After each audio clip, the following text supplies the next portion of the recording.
మైల బట్టలు తీసుకుపోయి మురికిని సాపు చేసి మల్లెపూలలాగా తీసుకొచ్చి నీ చేతిలో పెట్టినటువంటి నా సాకలన్నకు ఎన్ని జన్మలెత్తి దండం పెడితే వాళ్ళ రుణం తీరుతుంది అధ్యక్ష. ఎందుకు ఆలోచనలు మనకు వస్తలేవు? ఎందుకు మనకు ఆలోచనలు వస్తలేవు?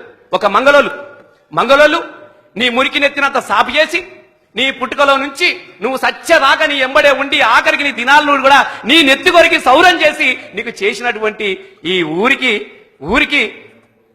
ఊరిని సాపు చేసినటువంటి ఈ ఊరికి సేవలు చేసినటువంటి చాకలి మంగలి వాళ్లకు ఎంత చేస్తే రుణం తీరుతుంది అధ్యక్ష?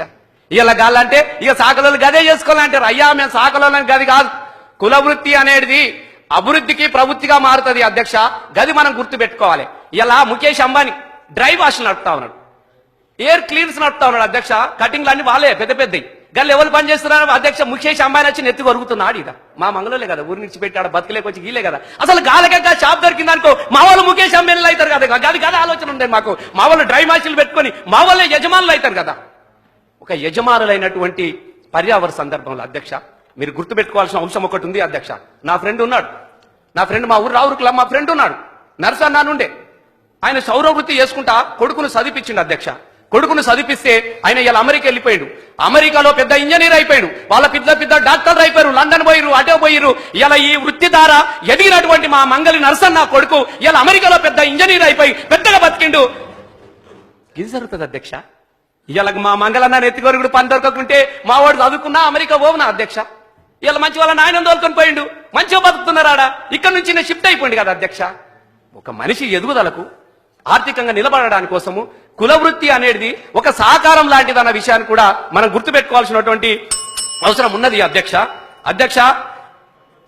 ఒక రెండు విషయాలు మీ ముందు నేను గుర్తు చేస్తున్నాను అధ్యక్ష. ఎందుకంటే అధ్యక్ష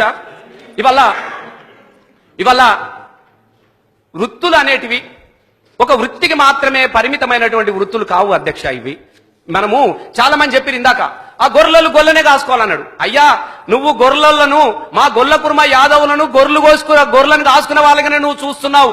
కానీ గొల్లకుర్మ యాదవుల మీద సకల ఇంకా కుల వృత్తులు ఉపకులాలు జీవించి ఆధారపడుతున్నటువంటి విషయం కూడా నీకు తెలియదు. ఒక యాదవుల మీద ఆధారపడేటోళ్ళు మందెచ్చులు ఉంటారు. పేరున్నారా అధ్యక్ష?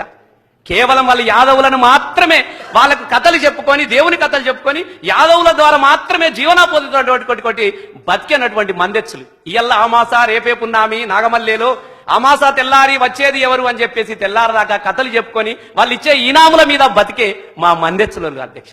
యాదవుల గురించే తెలుసు ఆయనకు, మిగతాలు తెలియదు. ఎందుకని